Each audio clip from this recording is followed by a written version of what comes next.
Hi guys, welcome to Richard Kabili YouTube channel. In today's video, I will teach you how to change time zone on Samsung Galaxy A02. And okay guys, but before we start, kindly subscribe to my YouTube channel by pressing the subscribe button and the bell to notify you if I have new videos. Okay guys, let's start. So okay guys, all you have to do is go to setting in your Samsung Galaxy A02. In settings, scroll down and go to general management. Okay, tap this.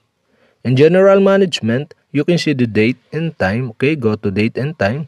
In date and time, okay, you can see the select time zone. And okay guys, the time zone is set into Manila.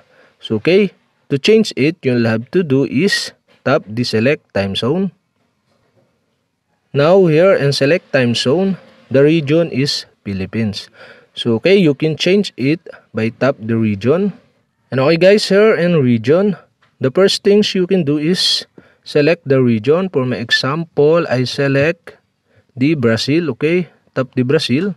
In Brazil, there are option of time zone here. Okay, you can select the time zone you want to set into Brazil region. So for my example, I set this Sao Paulo.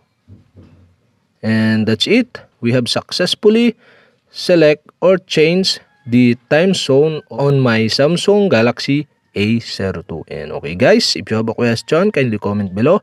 And don't forget to hit the subscribe button and the bell to notify you if I have new videos. Okay guys, thank you for watching.